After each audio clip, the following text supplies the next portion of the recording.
Good evening friends, मेरा नाम शिवानी शर्मा है। हम पढ़ रहे हैं राजस्थान की हस्तकलाएं। तो इसके क्वेश्चंस हम प्रैक्टिस कर रहे थे। तो अपने सेशन को स्टार्ट करने से पहले अगर आपने हमारे चैनल को सब्सक्राइब नहीं किया है तो पहले जाइए और हमारे चैनल को सब्सक्राइब कर दीजिए। चलिए अब सेशन को स्टार्ट करते हैं।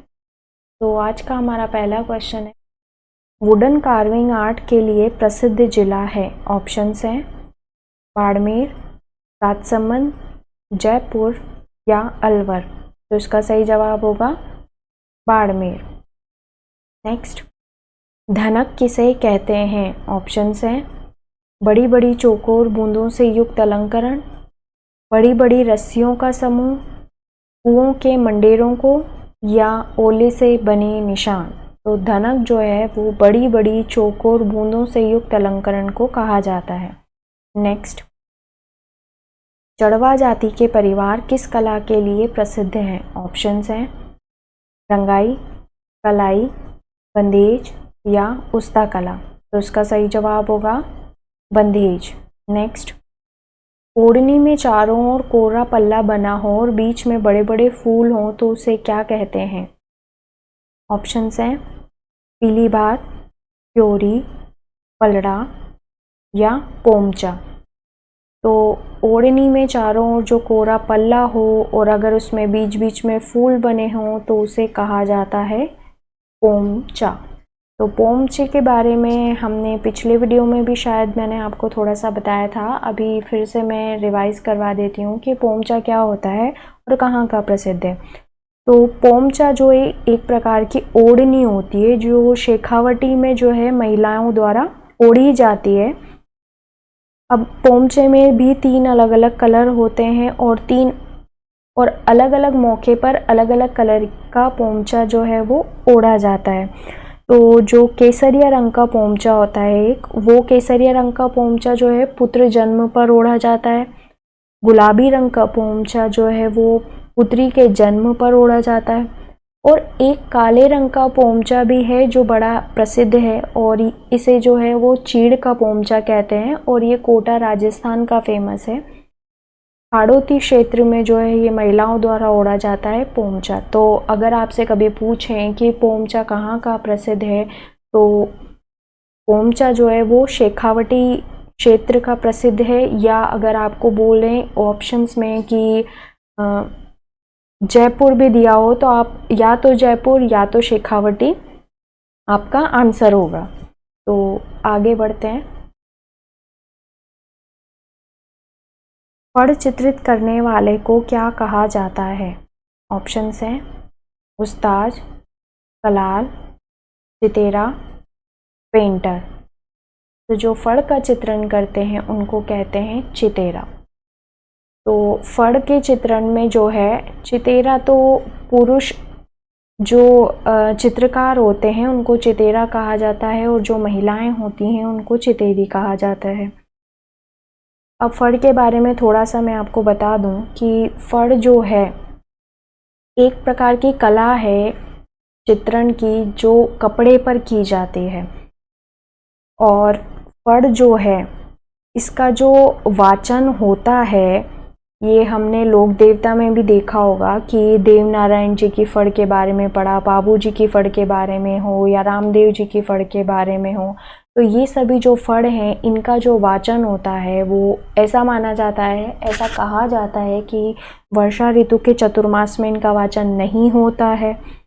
और सबसे जो प्राचीन, अगर आपसे पूछें कि सबसे प्राचीन ऐतिहासिक फड़ कौन सी है तो हम बोलेंगे हारी रानी की फड़। और अगर हमसे पूछें कि सबसे प्राचीन धार्मिक फड़ कौन सी है तो हम बोलेंगे देव नारायण जी की फड़। तो ये 2 हो गए। देव नारायण जी की फड़ जो है इस पर भारत सरकार ने जो है 2 रुपये का डाक टिकट भी जारी किया है, ये भी आप लोगों को पता होना चाहिए। और सबसे लंबी फड़ भी जो है वो देव नारायण जी की फड़ ही मानी जाती है। तो ये फड़ के बारे में कुछ बातें थीं कि फड़ का जो चित्रण है वो कपड़े पर किया जाता है।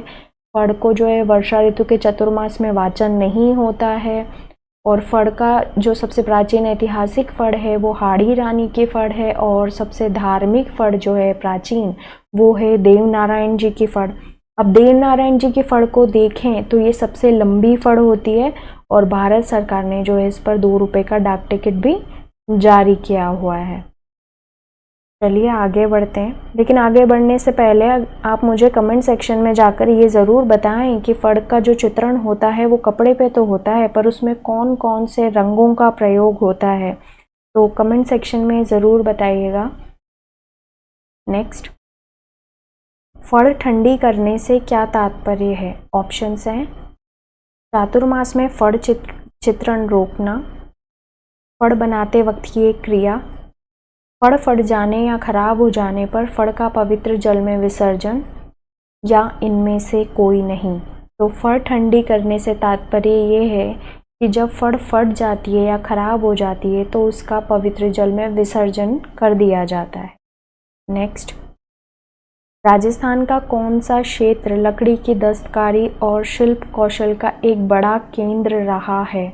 ऑप्शंस हैं वागड़, मेवाड़, ढूंढाड़ या मारवाड़। तो इसका सही जवाब होगा मेवाड़। नेक्स्ट, कावड़ कला किस वस्तु से संबंधित है?